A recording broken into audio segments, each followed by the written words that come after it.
बिस्मिल्लाहिर्रहमानिर्रहीम। रब्बिश्रह ली सदरी व यस्सिर ली अमरी वहलुल उक़दतम मिन लिसानी यफ़क़हू क़ौली। बिस्मिल्लाहिर्रहमानिर्रहीम। अस्सलाम वालेकुम dear students, welcome in PMC national MDK 2022 biology preparation series के हवाले से हम आज लेक्चर नंबर 29 का आगाज़ कर रहे हैं। लास्ट लेक्चर में हमने कार्डियोवैस्कुलर सिस्टम का आगाज़ किया था। उसी टॉपिक को फर्दर आगे कंटिन्यू करते हुए मज़ीद कुछ कंटेंट्स को हम ऐड करेंगे। लास्ट लेक्चर में मैंने आपको कार्डियोवैस्कुलर सिस्टम के हवाले से ब्रीफ किया था कि पीएमसी ने अपने सिलेबस के अंदर कार्डियोवैस्कुलर सिस्टम और लिम्फेटिक सिस्टम के हवाले से जो टॉपिक इंक्लूड किए हैं वो ये टॉपिक्स हैं, तो इनको हम एक्सप्लोर कर रहे हैं। इसमें से कुछ टॉपिक्स हम ऑलरेडी कवर कर चुके हैं अपने पिछले लेक्चर में। आज हम मज़ीद कुछ टॉपिक्स को कवर करेंगे। जैसे गुज़िश्ता लेक्चर में हमने structure and function of human heart cover कर लिया था। इसके अलावा आपको कार्डियक साइकिल एक्सप्लेन कर दिया था। लेकिन आज हमारा डिस्कशन होगा कंट्रोल ऑफ हार्ट बीट के हवाले से, और उसके बाद फिर टाइप्स ऑफ ब्लड वेसल और रिलेटेड एस्पेक्ट आपको एक्सप्लेन किए जाएंगे, जैसे ब्लड प्रेशर वगैरह, वो भी ब्लड वेसल से रिलेटेड हैं। और जब हम control of heart beat discuss कर रहे होंगे तो यहाँ पर ईसीजी इससे रेलेवेंट एक टॉपिक है, उसको भी कवर करना ज़रूरी है। और आखिर में फिर ये लिम्फेटिक सिस्टम। तो कोशिश करते हैं कि आज के इस लेक्चर के अंदर ये रिमेनिंग कंटेंट्स को हम कंप्लीट कर लें, और अगर कुछ रह गया तो फिर इंशाल्लाह अगले लेक्चर में ले जाएंगे उसको। जी, तो control of heart beat. Heart के अंदर हार्ट बीट को कंट्रोल करने का एक इंट्रिंसिक मैकेनिज़्म मौजूद है, यानी एक इंटरनल मैकेनिज़्म है जिसे कहते हैं कंडक्शन सिस्टम ऑफ हार्ट। और ये कंडक्शन सिस्टम ऑफ हार्ट बाकी बॉडी से आज़ाद होकर ख़ुद से काम कर रहा होता है। अगरचे इसके ऊपर थोड़ा बहुत इन्फ्लुएंस हो सकता है हमारे सेंट्रल नर्वस सिस्टम का, ऑटोनॉमिक नर्वस सिस्टम का, लेकिन बज़ाते ख़ुद सेंट्रल नर्वस सिस्टम या ऑटोनॉमिक नर्वस सिस्टम हार्ट की एक्टिविटी को कंट्रोल नहीं कर रहा होता। जो कंट्रोल है असल में हार्ट बीट का या कार्डियक एक्टिविटी का, वो हार्ट के अंदर से होता है। तो इस कंट्रोल के लिए जो एक पूरा मैकेनिज़्म मौजूद है, उस मैकेनिज़्म को कहते हैं कंडक्शन सिस्टम ऑफ हार्ट। इस कंडक्शन सिस्टम ऑफ हार्ट में जो कंपोनेंट्स इंक्लूड होते हैं उनको ये लिस्ट किया हुआ आपके सामने। यहाँ पर इनके हवाले से क्वेश्चन पूछे जा सकते हैं आपसे कि which of the following is the component of conduction system of heart. तो ये सारे कंपोनेंट्स हैं, sino atrial node, atrioventricular node, ये atrioventricular bundle which is also known as bundle of His, और bundle branches and conducting myofibrils such as Purkinje fibres. लेकिन याद रखो कि इनमें कहीं पर भी न्यूरॉन का जिक्र नहीं आ रहा। तो इस तरह के सवाल में अक्सर ऑप्शन के अंदर न्यूरॉन गिवन होता है, तो याद रखो neuron is not the part of conduction system of heart. वैसे न्यूरॉन ये जो हमारा नर्वस सिस्टम है उसका कंपोनेंट ज़रूर है, लेकिन जो हार्ट के कंट्रोल में सिस्टम इन्वॉल्व है that is known as conduction system of heart, इसके अंदर न्यूरॉन्स की इन्वॉल्वमेंट नहीं है। बल्कि इंटरेस्टिंग बात ये है कि हार्ट के अंदर न्यूरॉन होता ही नहीं है। तो हार्ट में ये जो इम्पल्स का फ्लो है वो कैसे होगा? अच्छा, जैसे मैंने अभी कहा ना कि हार्ट में न्यूरॉन्स होते ही नहीं हैं, तो क्या इलेक्ट्रिकल इम्पल्सेस भी नहीं होती हैं? तो जवाब ये है कि इलेक्ट्रिकल इम्पल्सेस ज़रूर होती हैं लेकिन न्यूरॉन्स नहीं होते। और वो इलेक्ट्रिकल इम्पल्सेस हार्ट के ही कुछ कंपोनेंट्स जो कि स्पेशली मॉडिफाइड होते हैं फॉर दिस पर्पस, वो इन इलेक्ट्रिकल इम्पल्सेस को जारी रखते हैं। अच्छा, तो इसमें साइनो एट्रियल नोड, इसे पेस मेकर का दर्जा हासिल है। This cyano atrial node is also known as pacemaker. ये बात भी अक्सर एमसीक्यू में पूछी जाती है, which of the following is a pacemaker. तो पेस मेकर का status basically cyano atrial node को दिया जाता है। साइनो एट्रियल नोड बेसिकली एक स्पेशलाइज कार्डियक मसल्स का एक प्लेक्सस, एक नेटवर्क है which is situated at the upper wall of the right atrium. Right atrium आप ये हार्ट का स्ट्रक्चर पढ़ चुके हैं ऑलरेडी, तो उसमें राइट एट्रियम, यहाँ इसकी अपर वॉल के अंदर इस जगह पर साइनो एट्रियल नोड लोकेटेड है which is the plexus of modified heart muscles. Cyano atrial node के बारे में ये अज्यूम किया जाता है, एवोल्यूशनिस्ट इसके बारे में ये बिलीव रखते हैं कि साइनो एट्रियल नोड जो ह्यूमन के एंसेस्ट्रल फॉर्म्स होंगे, ठीक है, जो एवोल्यूशन पर बिलीव रखते हैं उनकी बात बता रहा हूँ मैं, ठीक है।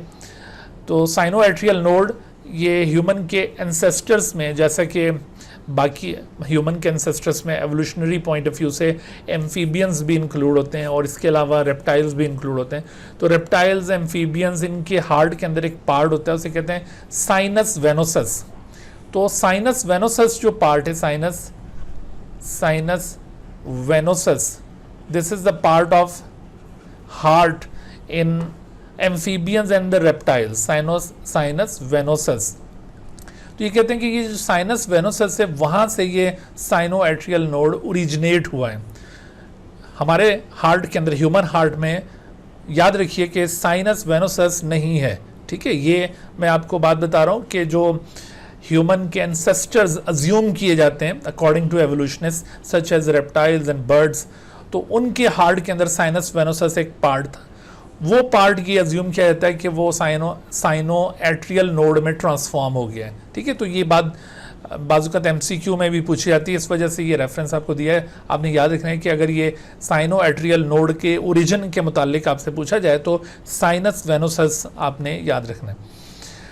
अच्छा, तो साइनोएट्रियल नोड, इसको जो कि upper wall of the right atrium में मौजूद है, इसको पेस मेकर का दर्जा क्यों हासिल है, इसे क्यों पेस मेकर कहा गया?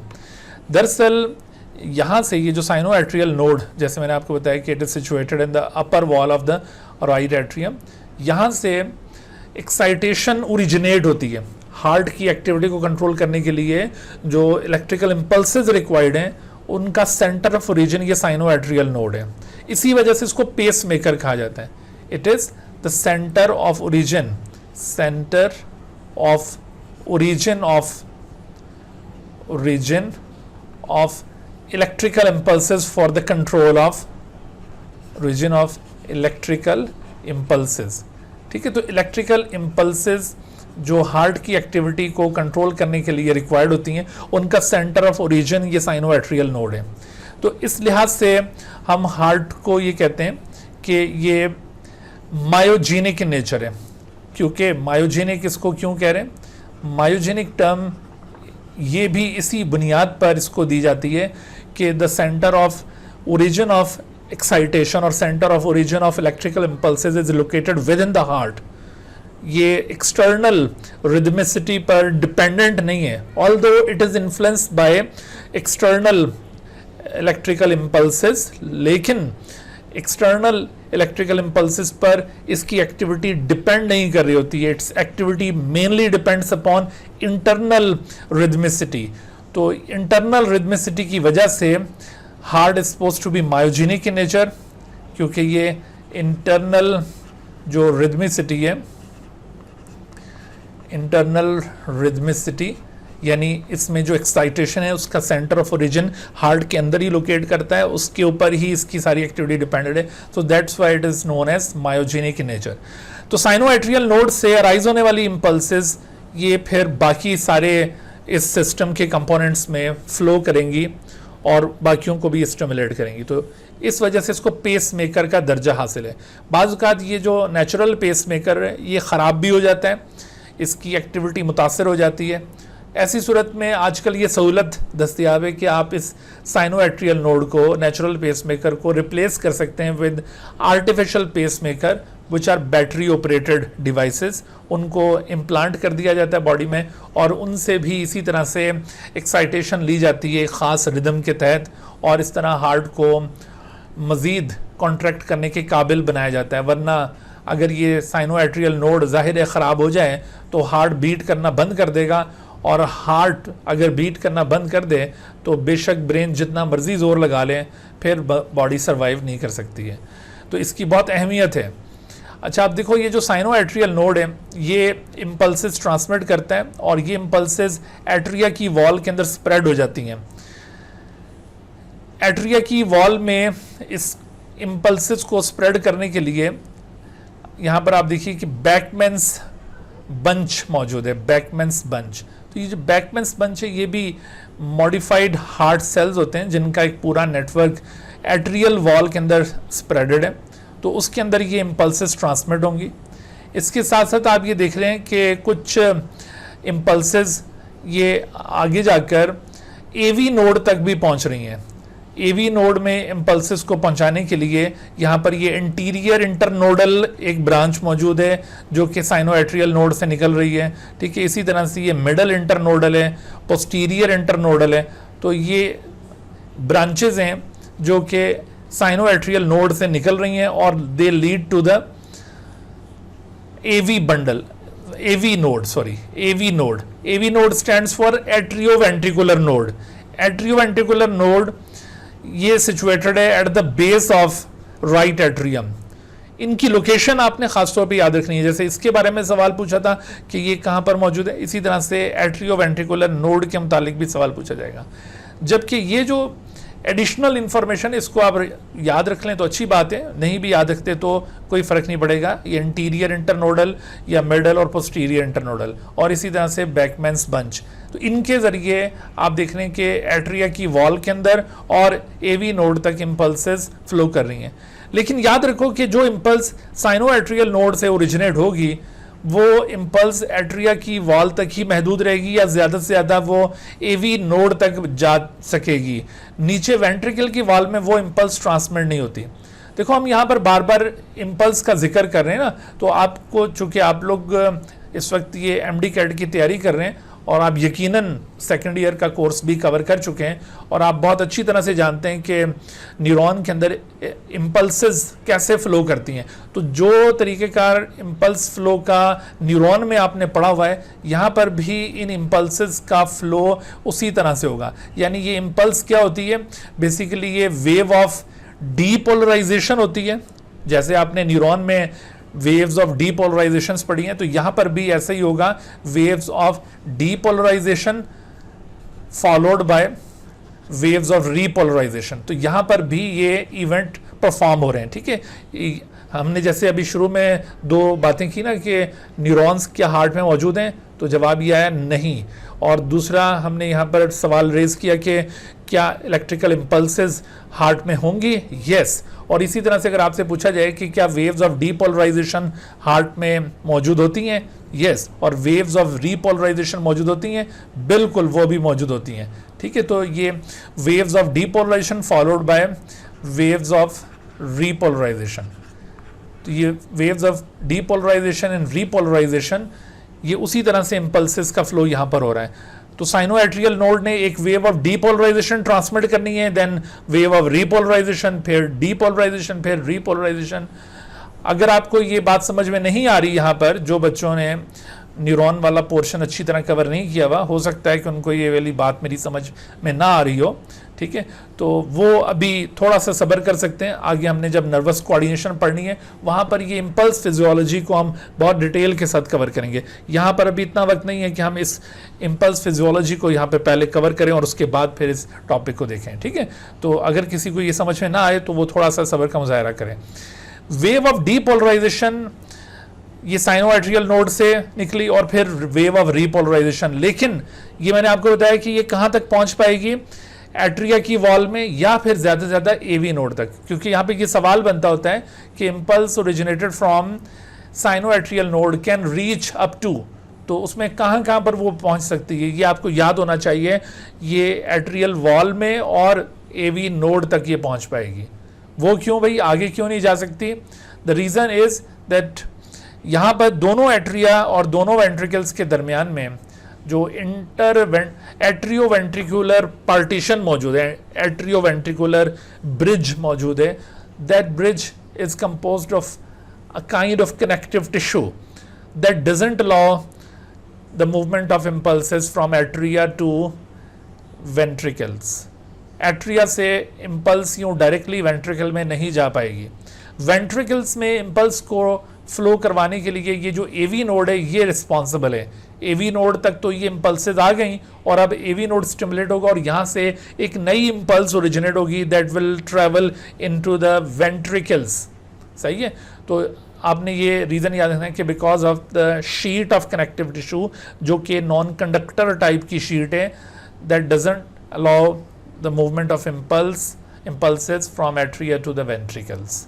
ओके, अच्छा अब देखो ये जो एवी नोड है ये भी साइनोएट्रियल नोड की तरह एक प्लेक्सस है मॉडिफाइड हार्ड सेल्स का, and its location is the bottom of the right atrium. ये दोनों right side of the heart में मौजूद है। इनकी लोकेशन के हवाले से सवालत बनेंगे। सही, एवी नोड से जब ये स्टिमुलेशन हो जाती है इसको, तो एवी नोड से एक और इम्पल्स अराइज होगी। यहाँ पर भी वही वेव ऑफ डीपोलराइजेशन निकलेगी, देन वेव ऑफ रीपोलराइजेशन यहाँ से भी अराइज होगी। एवी नोड से ये इम्पल्स कहाँ जाएगी? तो जैसे आपने यहाँ पे देखा ना कि साइनोएट्रियल नोड से ये बैकमैन्स बंच था जो स्प्रेड कर रहा था इम्पल्स को, और जबकि ये एंटीरियर, मिडल और पोस्टीरियर इंटरनोडल ब्रांचेस थी, ये सेंड कर रही थी। जबकि एवी नोड से इम्पल्स को आगे ट्रांसमिट करने का जो मैकेनिज्म है वो by means of atrioventricular bundle है के जरिए। यहाँ पर एवी नोड के साथ एट्रियोवेंट्रिकुलर बंडल मौजूद है जो कि एवी नोड से ओरिजिनेट होकर इंटरवेंट्रिकुलर सेप्टम में दाखिल हो जाएगा। ठीक है, it originates from AV node and enters into the interventricular septum. तो ये जो इंटरवेंट्रिकुलर सेप्टम है इसमें दाखिल होकर ये atrioventricular bundle, which is also known as bundle of His, इसको बंडल ऑफ हिस भी कहा जाता है। तो ये बंडल ऑफ हिस आगे जाकर ये डिवाइड कर जाएगा दो ब्रांचेस के अंदर, which are called bundle branches. और ये बंडल ब्रांचेस इंटरवेंट्रिकुलर सेप्टम में पैरेलली ट्रैवल करते हुए आखिरकार फिर ये दो साइड पर डिवाइड हो जाती हैं।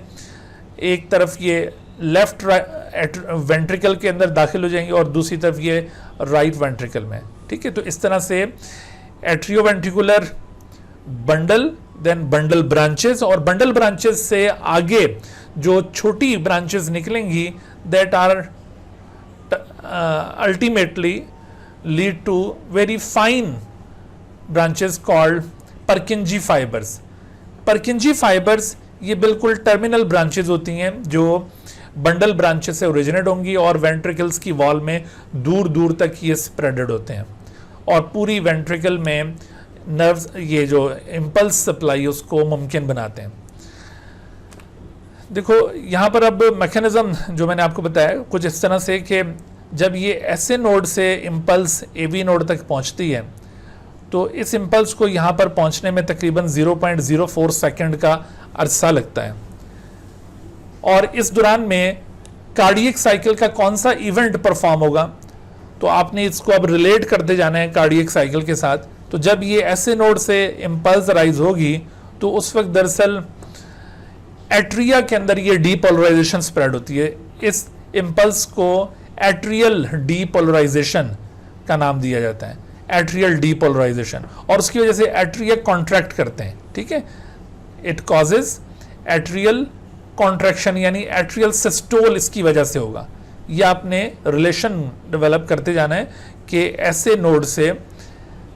ऐसे नोड इसके जरिए दो इम्पल्सेस अराइज होंगी। पहली इम्पल्स जो अराइज हो रही है that is a wave of depolarisation. So this wave of depolarisation, इसकी वजह से कार्डियक साइकिल का कौन सा फेज इंश्योर हो रहा है, इसकी वजह से atrial systole event is controlled, atrial systole.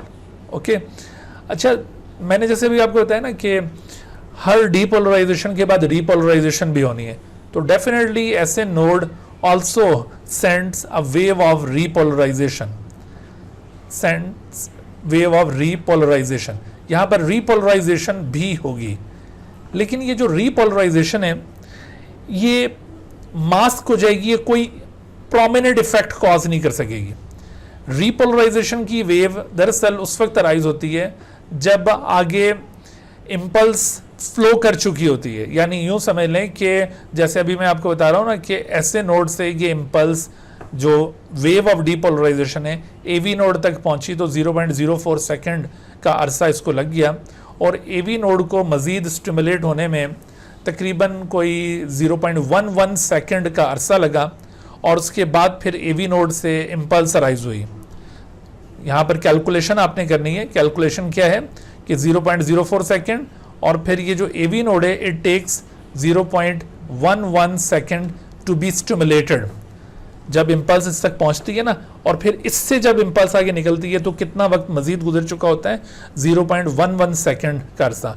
और अगर हम टोटल इंटरवल काउंट करें कि भाई ऐसे नोड से जब इम्पल्स निकली और उसके बाद फिर एवी नोड से इंपल्स निकली, तो दरमियान में कितना टाइम लग चुका, तो आप इन दोनों को सम अप कर दें, 0.04 सेकेंड और 0.11 सेकेंड, इन दोनों को सम अप करें तो आपके पास फिगर आनी चाहिए 0.15 सेकेंड। तो 0.15 सेकेंड का ड्यूरेशन लगेगा या इंटरवल आएगा between the activity of SA node and the activity of the AV node. AV node से ये जो एक्टिविटी अराइज होगी, इस एक्टिविटी को हम नाम देंगे यहाँ पर, इसे कहा जाएगा एवी नोड से, उसी तरह से डीपोलराइजेशन भी होनी है और रीपोलराइजेशन भी। तो एवी नोड से ये जो पहली इंपल्स अराइज होगी, this would be the wave of depolarisation, wave of depolarisation. तो ये जो wave of depolarisation from AV node develop होगी, इसकी वजह से कार्डियक साइकिल का कौन सा फेज कंट्रोल होना है।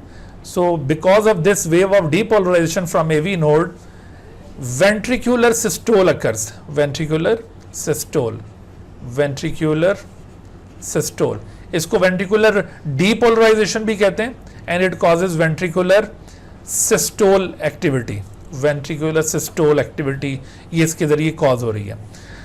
मैंने अभी जो आपको बताया ना कि ऐसे नोड से second impulse that is wave of repolarisation भी निकलेगी, तो एक्चुअली जो टाइमिंग होती है ना वेव ऑफ रीपोलराइजेशन फ्रॉम ऐसे नोड, वो एवी नोड की वेव ऑफ डीपोलराइजेशन के साथ कोइंसाइड कर जाती है, दोनों की जो टाइमिंग है वो एक ही हो जाती है।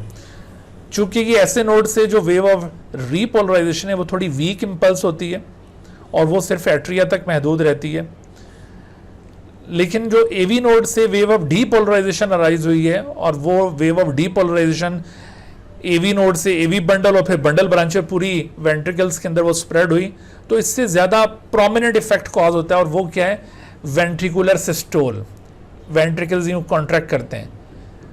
देखो मैं आपको क्या बता रहा हूँ, इस बात को ज़रा जहन में बिठाना है कि जिस वक्त ये वेव ऑफ डीपोलराइजेशन हो रही है, at the same time wave of repolarisation from SA node भी हो रही है, लेकिन चूंकि wave of depolarisation from AV node is more prominent effect, इस वजह से ये जो wave of repolarisation from SA node था ये मास्क हो जाएगा। तो हम जब ईसीजी के ऊपर रिकॉर्डिंग ले रहे होंगे इसकी, तो हमें वेव ऑफ रीपोलराइजेशन नहीं मिलेगी, because the wave of depolarisation of AV node masks the wave of repolarisation of the SA node. ठीक है जी, तो आपने ये पॉइंट याद रखना है कि हमें ईसीजी में एसए नोड से अराइज होने वाली वेव ऑफ रीपोलराइजेशन क्यों नहीं मिलती, तो एक्चुअली इसकी टाइमिंग और wave of depolarisation from AV node it is quite same, और सेम होने की वजह से ये उसको चूंकि मास्क कर रही है तो हमें ईसीजी पर उसकी रिकॉर्डिंग नहीं मिलती। अभी मैं आगे आपको ये शो करूंगा ईसीजी पे। ठीक है, अच्छा, एवी नोड से जो सेकेंड इम्पल्स अराइज होनी है that is wave of repolarization, wave of repolarization. This wave of repolarization, this is very interesting. This wave of repolarization from AV node also responsible for ventricular systole, not ventricular diastole. Remember, ठीक है, ये ventricular systole के लिए ही responsible है। Ventricular systole का मतलब क्या, जरा रिकॉल करें, हमने लास्ट टाइम जो कार्डियक साइकिल पढ़ी थी। Ventricular systole means contraction of the ventricles. देखो जो कॉन्ट्रैक्शन इवेंट होता है ना, कॉन्ट्रैक्शन वो हमेशा एक एक्टिव इवेंट होता है। आप अगर इसको जो स्केलेटल मसल में आपने कॉन्ट्रैक्शन रिलैक्सेशन पढ़ी है उसके साथ ज़रा रिलेट करके देखें, आपको बात ज़्यादा आसानी से समझ में आ जाएगी। मिसाल के तौर पर हमारे ये बाजू के अंदर यहाँ पर बाइसेप मसल मौजूद है और नीचे ये ट्राइसेप मसल है। तो बाइसेप को हमने कॉन्ट्रैक्ट करवाना होता है तो इंपल्स सेंड करते हैं, तो बाइसेप कॉन्ट्रैक्ट हो जाता है। और जब हमने बाइसेप को रिलैक्स करवाना होता है तो क्या तब भी इंपल्स आती है रिलैक्स करवाने के लिए?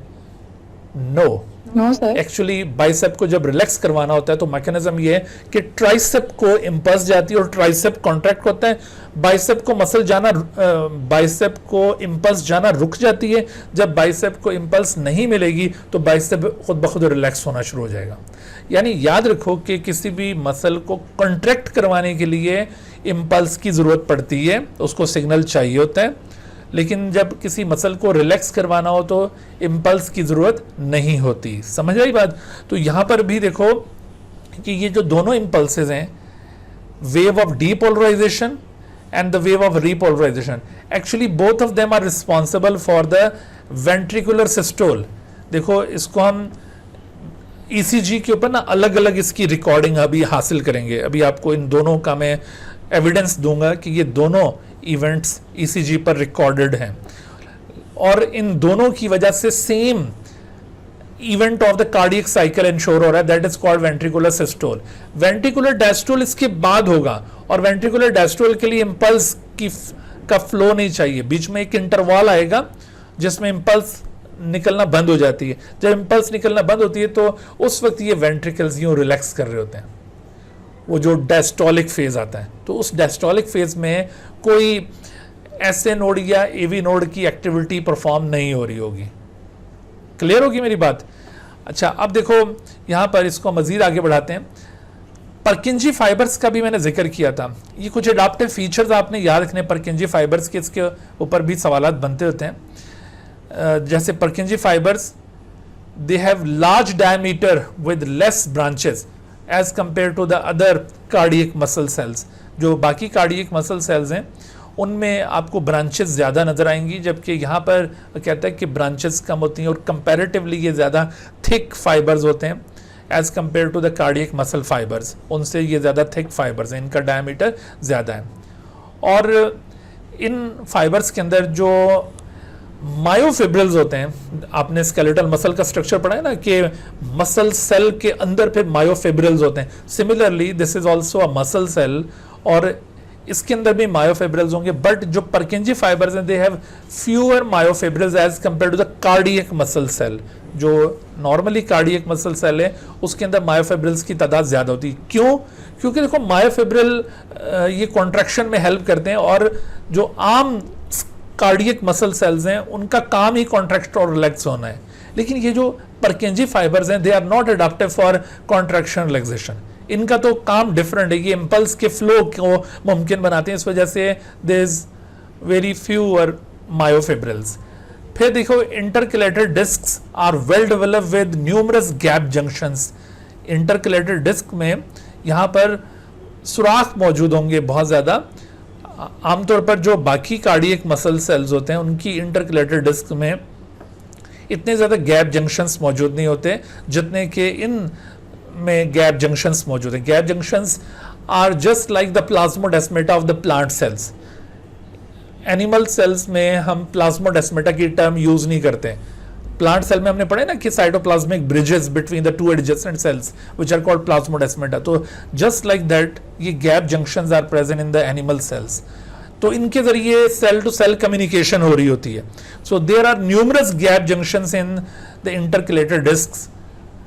तो ये कुछ एडाप्टिव फीचर्स हैं परकिंजी फाइबर्स के, जिसकी वजह से परकिंजी फाइबर कौन से फंक्शन के लिए एडॉप्ट करते हैं, मसल कॉन्ट्रैक्शन के लिए या मसल रिलैक्सेशन के लिए या इंपल्स फ्लो के लिए, किसके लिए ये अडॉप्ट हुए हैं, इनके ये फीचर्स किस फंक्शन के लिए अडॉप्टिव हैं? इंपल्स फ्लो के लिए। यानी they work just like the neurons की तरह ये काम करते हैं, इनके जरिए इंपल्स का फ्लो मुमकिन होगा।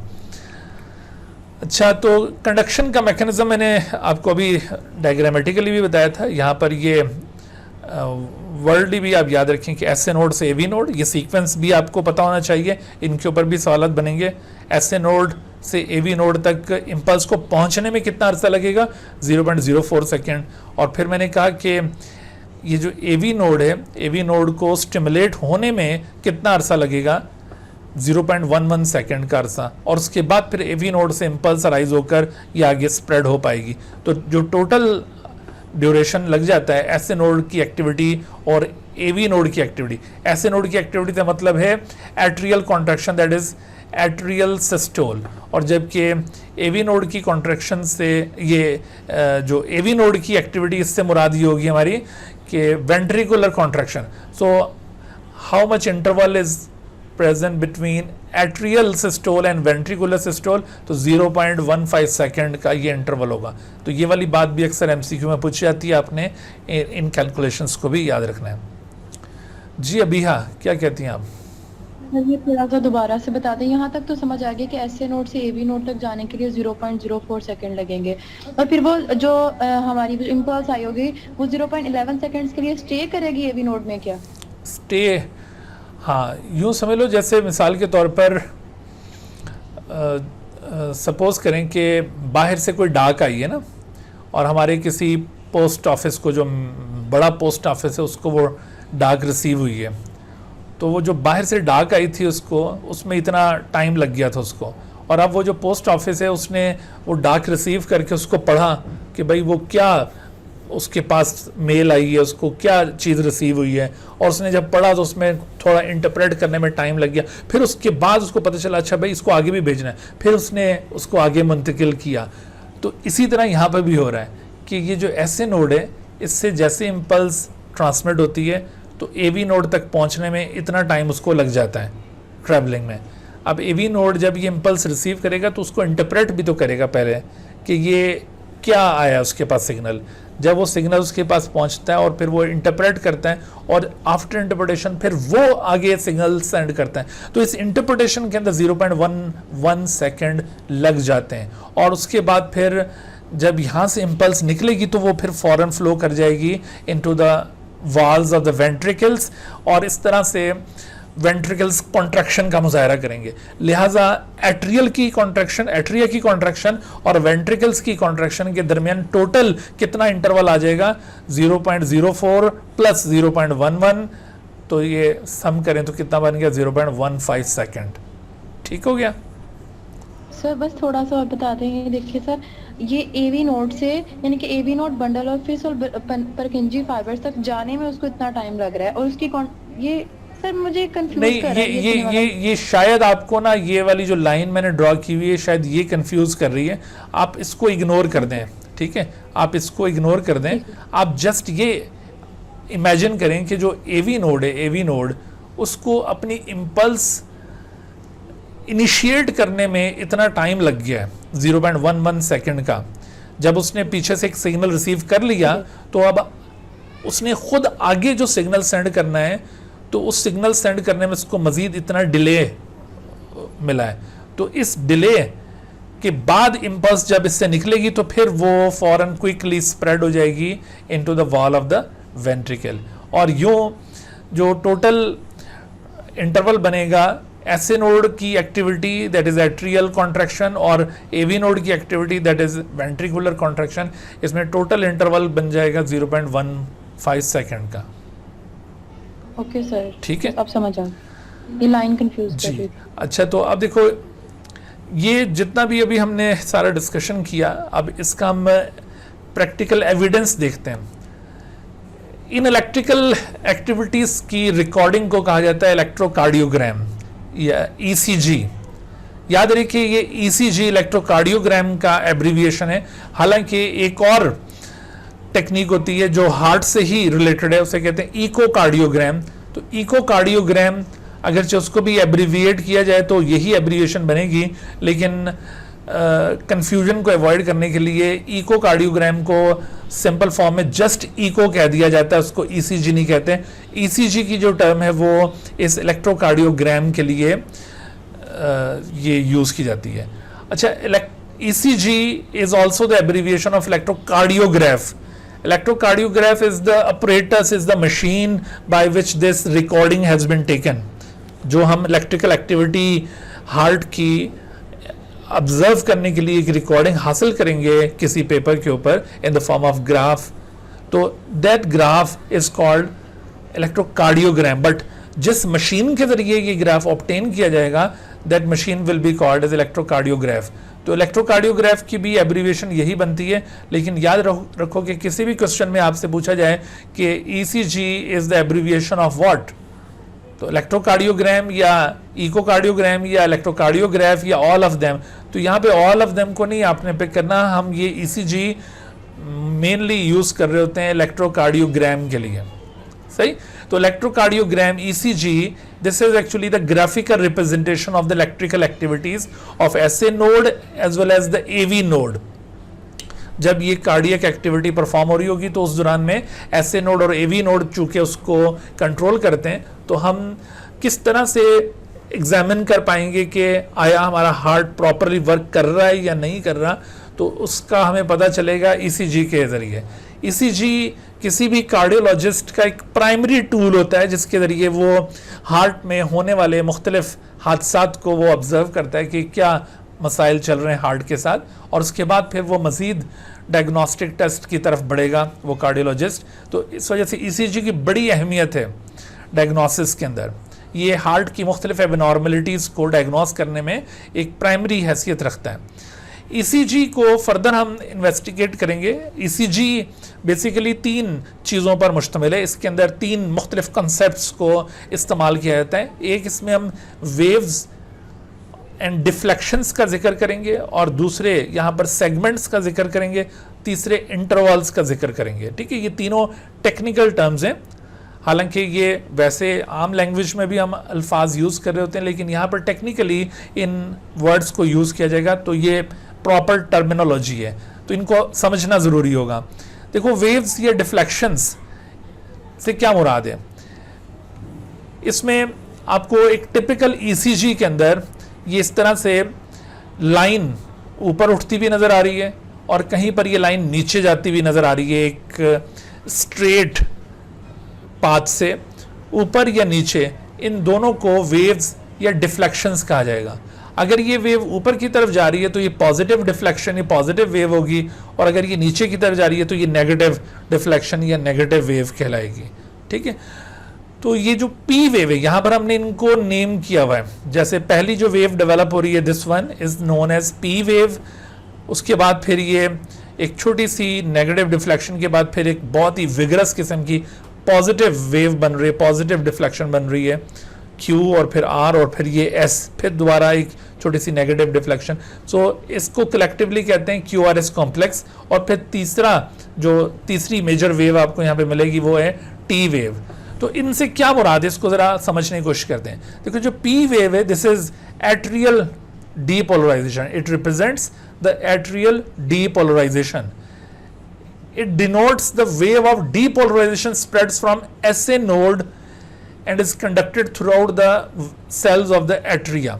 पूरे atria के अंदर जो SA नोड से अराइज होने वाली वेव ऑफ डीपोलराइजेशन थी, उसको पी वेव के जरिए रिप्रेजेंट किया जा रहा है। मैंने अभी आपको समझाया था ना कि SA नोड से wave of depolarization as well as wave of repolarization निकलेगी, लेकिन आपको ईसीजी में रिकॉर्डिंग सिर्फ वेव ऑफ डीपोलराइजेशन की मिलेगी, और वो यहाँ पर आपको नजर आ रहा है कि ये P wave of depolarisation of SA node को इंडिकेट करिए।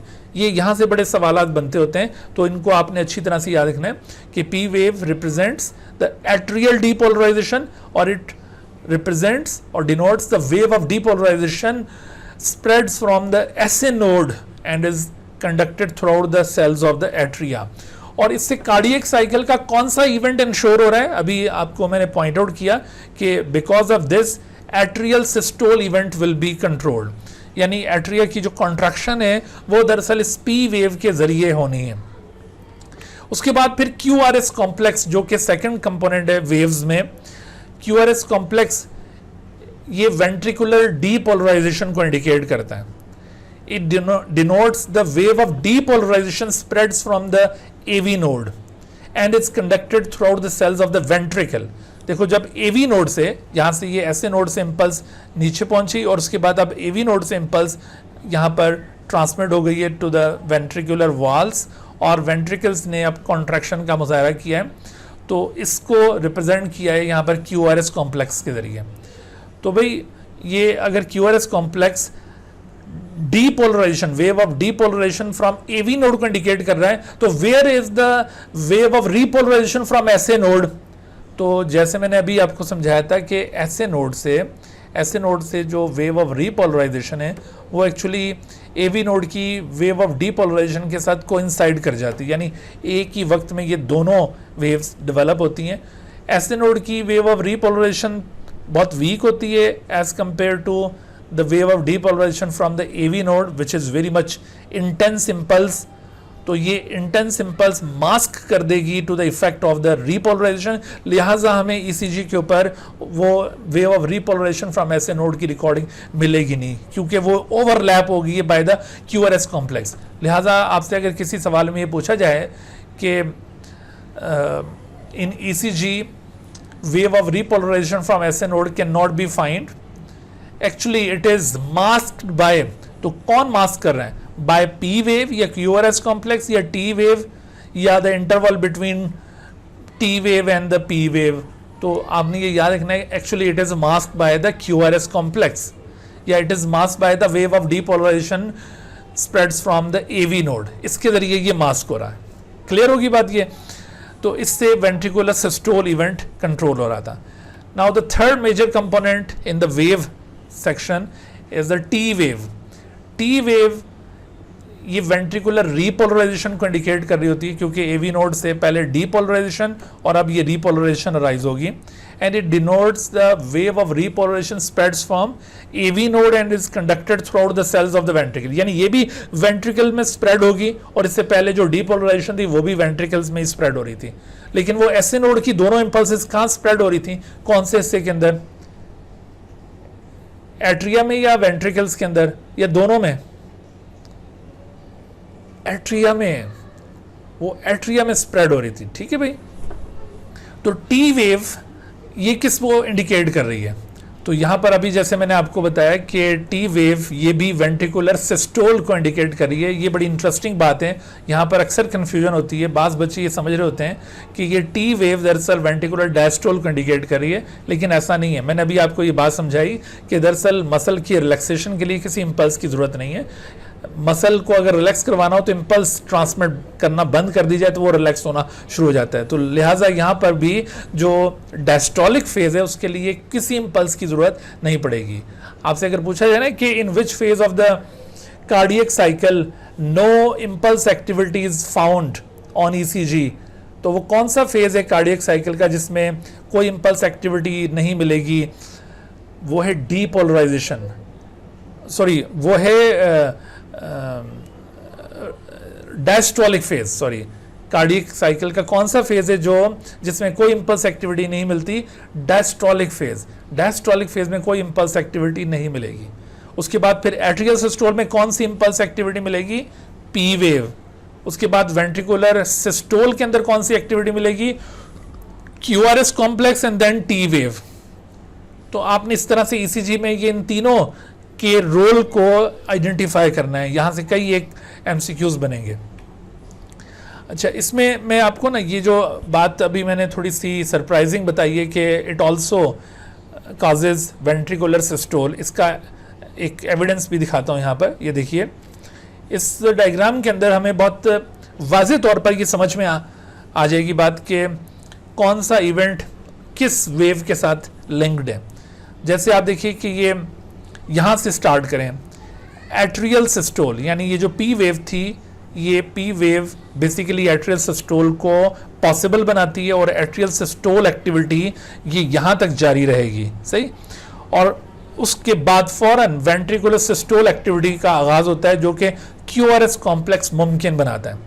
जैसे आपसे यहाँ पूछा जाए ना कि which stimulates the atrial systole, तो P wave stimulates the atrial systole.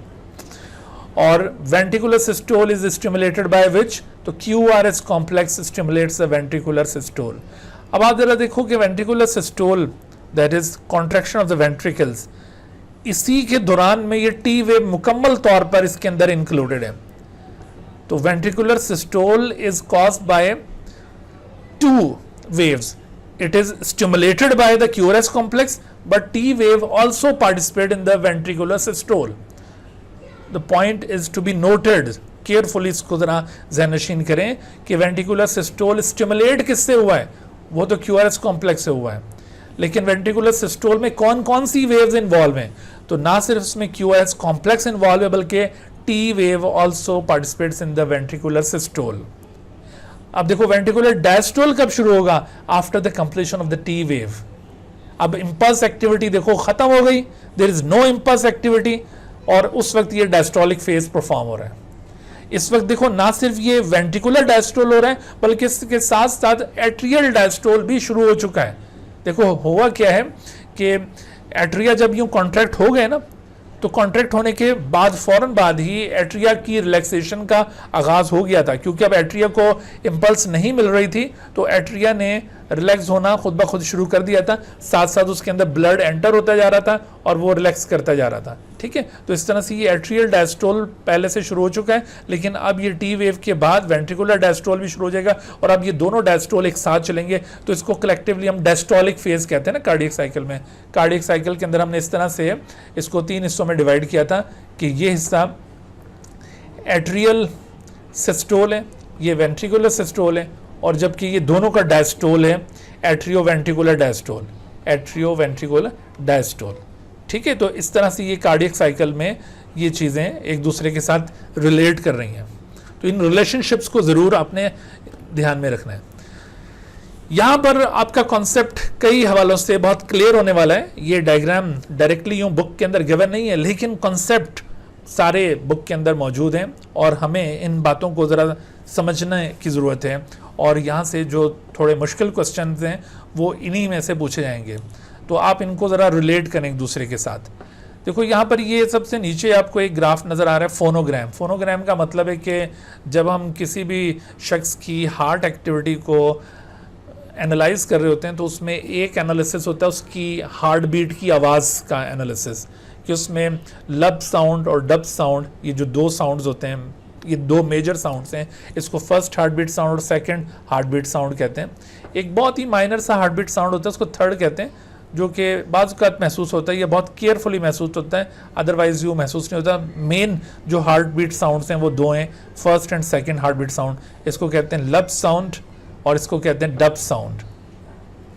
तो ये लब डब साउंड्स, इनको जब हम रिकॉर्ड करते हैं ना तो इसे कहते हैं फोनोग्राम, तो ये फोनोग्राम को इंडिकेट कर रहा है।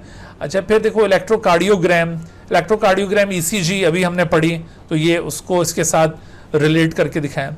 फिर देखो ये वेंट्रिकुलर वॉल्यूम, वेंट्रिकुलर वॉल्यूम का मतलब है कि वेंट्रिकल्स के अंदर ब्लड कितना दाखिल हुआ है, तो आपको ये ग्राफ इंडिकेट कर रहा है वेंट्रिकुलर वॉल्यूम, कि ये ग्राफ ऊपर गया तो इसका मतलब वॉल्यूम ज़्यादा है, और अगर ये ग्राफ नीचे आ रहा है तो इसका मतलब वेंट्रिकल से ब्लड निकल रहा है। और स्पेशली हम यहाँ पर किस वेंट्रिकल की बात कर रहे हैं, हम जब भी यूँ उस तरह से एनालाइज कर रहे होते हैं ना तो लेफ्ट वेंट्रिकल की बात कर रहे होते हैं, राइट को इग्नोर कर देते हैं, क्योंकि राइट वेंट्रिकल से ब्लड कहाँ पे पंप होगा, बताएगा कोई भाई? Where blood has to be pump by the right ventricle?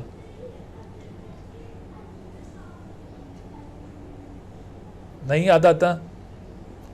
Right ventricle has to pump the blood all over the body, और ओनली लेफ्ट लंग और ओनली राइट लंग और बोथ लंग्स? हाँ भाई, क्या कहते हैं? Right ventricle has to pump the blood to which direction? The answer is to both lungs, not only one lung but both lungs. ठीक है, दोनों लंग्स को राइट वेंट्रिकल ब्लड की सप्लाई करता है। तो हम राइट वेंट्रिकल को अमूमन इग्नोर कर रहे हैं एनालिसिस के दौरान, क्योंकि उसने जस्ट लंग्स को ब्लड देना है, इस वजह से उसकी एक्टिविटी इतनी कोई ज़्यादा इम्पॉर्टेंट नहीं है, यानी एनालाइज करने के हवाले से, क्योंकि उसमें इतनी वेरिएशन नहीं आ रही होती। लेकिन जो लेफ्ट वेंट्रिकल है उससे ब्लड चूँकि पूरी बॉडी को सप्लाई होना है, लिहाजा उसके अंदर जो वेरिएशंस आएंगी वो बॉडी के ऊपर असरअंदाज होंगी, इस वजह से उसको बहुत ज़्यादा इंपॉर्टेंस दी जाती। तो ये ग्राफ उसको इंडिकेट कर रहा है। फिर ये देखो वेंट्रिकुलर प्रेशर, यहाँ पर वेंट्रिकुलर प्रेशर से भी मतलब वही है left ventricular pressure, right ventricular pressure नहीं, लेफ्ट। और इसी तरह से ये atrial pressure, this is again left atrial pressure.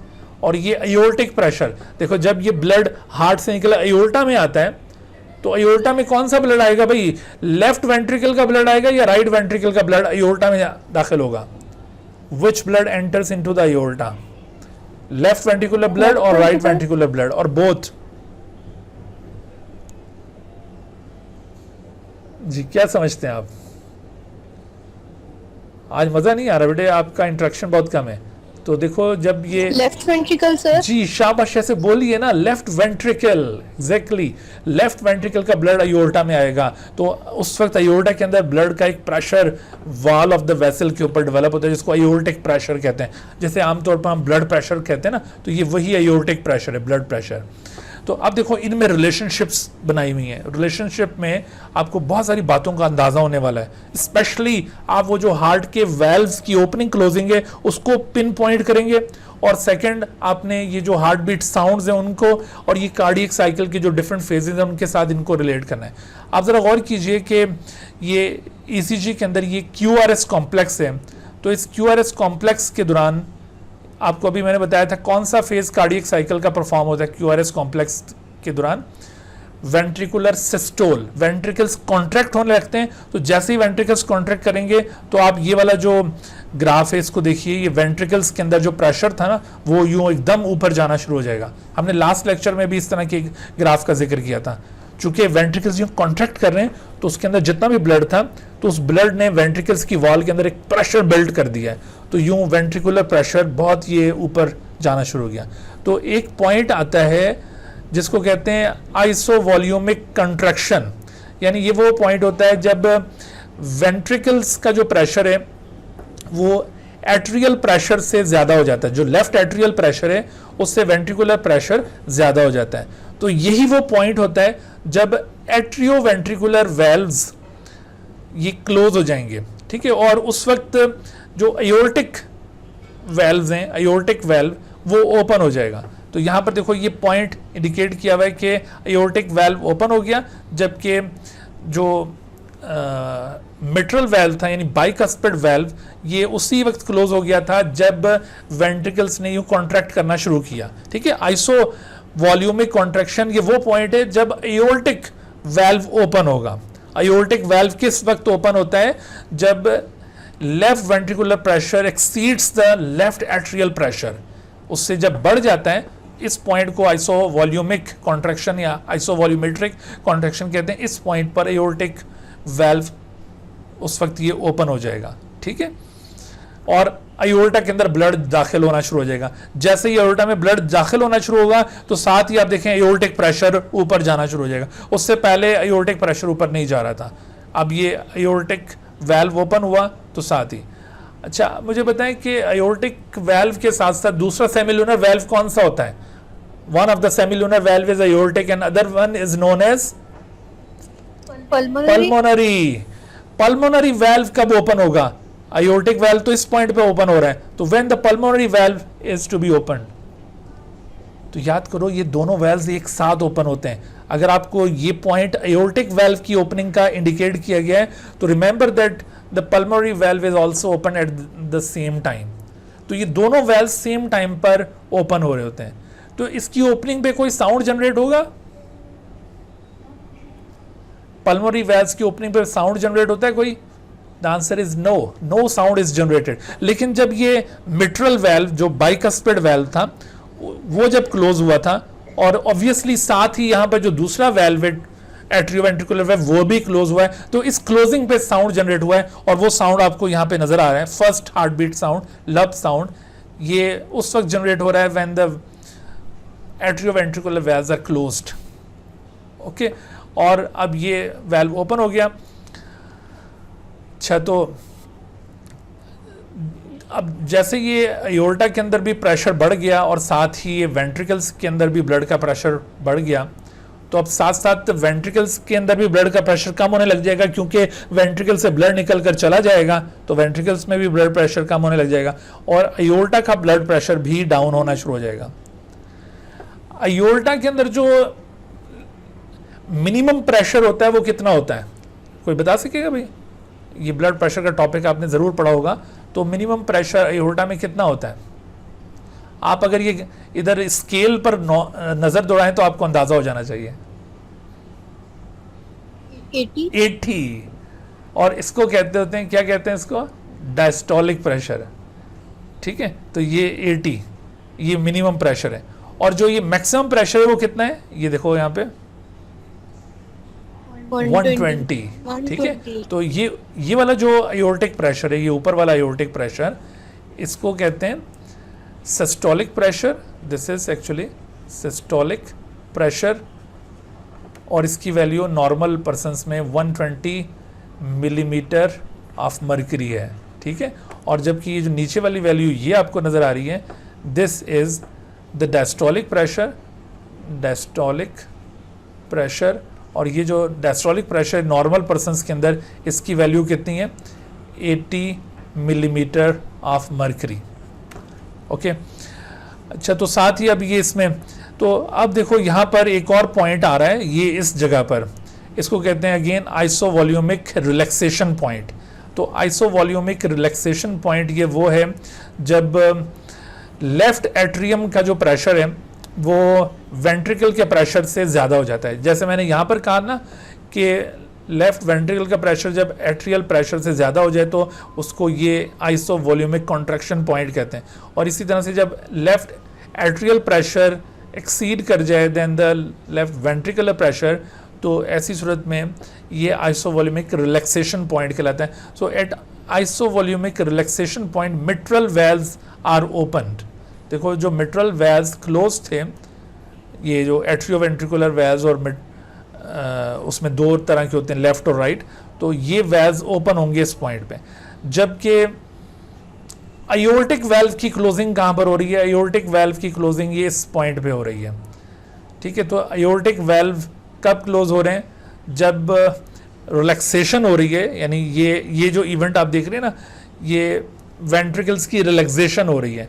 तो ये वेंट्रिकल्स की रिलैक्सेशन के दौरान जो दोनों सेमिलुनर वेव्स थे वो क्लोज हो जाते हैं, क्योंकि उनकी वजह से फिर ब्लड का वापस जो हार्ट के अंदर एंटरिंग है वो ब्लॉक हो जाएगा। ठीक है, तो ये आपने पॉइंट्स याद रखने कि किस जगह पर कौन सा वेल्व ओपन और कौन सा क्लोज हो रहा है। फर्स्ट हार्ट बीट साउंड इस पॉइंट पे जनरेट हुआ था और सेकंड हार्ट बीट साउंड जब ये क्लोजिंग हो रही है उस वक्त जनरेट हुआ है। तो आपने ये दोनों साउंड्स की रिलेशन भी इनके साथ याद रखनी है। First heart beat sounds originates when atrioventricular valves are closed and the second heartbeat sound is generated when semilunar valves are closed. अगर आप स्टेथोस्कोप से किसी शख्स की हार्ट बीट ले रहे हैं तो आपको जो दो मेजर साउंड सुनने को मिल रहे थे, फर्स्ट और सेकंड साउंड, उसके बजाय आपको 3 साउंड सुनने को मिल रहे हैं। यानी फर्स्ट साउंड डुप्लीकेट हो रहा है, लब लब और फिर डब, लब लब और डब। तो इसका मतलब क्या होगा? ये फर्स्ट साउंड अगर डुप्लीकेट हो रहा है यानी थोड़ा सा डिले के साथ हो रहा है, वैसे तो डुप्लीकेट तो होता है लेकिन साइमल्टेनियसली होता है ना नॉर्मली, लेकिन अगर ये फर्स्ट साउंड अगर 2 दफ़ा आवाज़ आ रही है स्टेथोस्कोप के ऊपर तो इसका मतलब क्या होगा कि एट्रियोवेंट्रिकुलर वेल्व्स दोनों राइट और लेफ्ट एक ही वक्त में बंद हो रहे हैं या डिफरेंट टाइमिंग्स में बंद हो रहे हैं? तो ऑब्वियसली डिफरेंट टाइमिंग्स में बंद हो रहे हैं। सिमिलरली अगर आपको सेकेंड हार्ट बीट साउंड वो डुप्लीकेट होता हुआ महसूस हो थोड़े से डिले के साथ, तो इसका मतलब है कि जो सेमिलुनर वेल्व्स थे यूरेटिक एंड पल्मोनरी वो डिफरेंट टाइमिंग्स में बंद हो रहे हैं। तो ये जो इस तरह से रिदम के अंदर चेंजेस होती हैं उनको कहते हैं रिदमियाज। उन्हें क्या कहते हैं? रिदमिया। रिदमिया, इर्रेगुलर हार्ट बीट्स। तो जाहिर है कि अगर ये हार्ट साउंड इरेगुलर हुए हैं तो डेफिनेटली उसकी ईसीजी के अंदर भी गड़बड़ आ जाएगी, उसकी ईसीजी भी नॉर्मल नहीं रहेगी। तो such irregular heart beats are called arrhythmias. अच्छा, ये तो मैं वेव्स के मुतालिक आपको एक्सप्लेन कर रहा था। सेगमेंट्स, ईसीजी के अंदर सेगमेंट का कॉन्सेप्ट कुछ इस तरह से कि segment is the region between 2 waves, कोई भी 2 वेव्स, जैसे पी वेव है और क्यूआरएस वेव है या क्यूआरएस वेव और टी वेव, तो इनमें से कोई भी 2 वेव्स के दरमियान जो रीजन होगा उसे सेगमेंट कहा जाएगा। फॉर एग्जांपल पीआर सेगमेंट, ये बड़ा प्रोमिनेंट सेगमेंट होता है PR segment, that starts at the end of the P wave.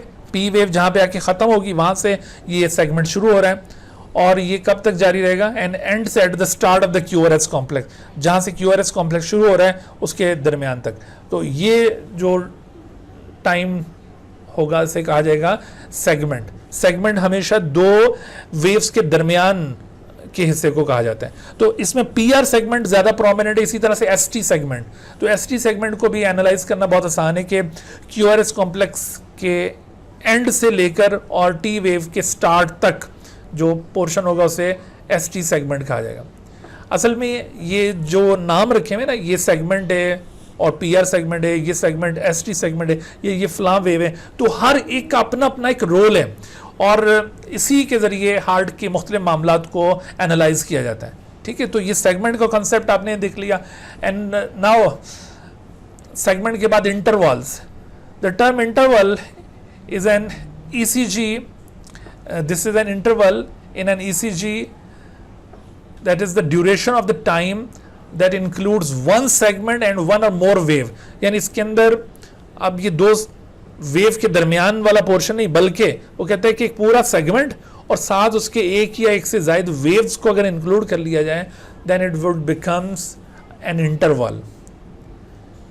ये देखो, ये सारे उस ECG लाइन, जो ECG की लाइन थी ना, लाइन ग्राफ, ये उसी के पोर्शंस हैं. किसी पोर्शन को वेव का नाम दिया तो कहीं पर सेगमेंट और कहीं इंटरवल का नाम यूज किया जा रहा है. जैसे इंटरवल में PR इंटरवल या इसको PQ इंटरवल भी कहा जाता है. Starts at the start of the P wave. देखो P वेव यहां पर है, इसके स्टार्ट से लेकर and ends at the start of the QRS complex. तो QRS कॉम्प्लेक्स के स्टार्ट तक, ये कहलाता है PR इंटरवल. अब इसमें PR इंटरवल में कौन सी वेव इंक्लूड हो रही है? कंप्लीट P वेव इंक्लूड हो रही है. और कौन सा सेगमेंट इंक्लूड हुआ है इसमें? PR सेगमेंट इंक्लूड हुआ है. तो जैसे मैं आपसे कहूं कि the sum of P wave and the PR segment is equal to the PR interval. इस तरह से आपने इसको याद रखना है. ठीक हो गया?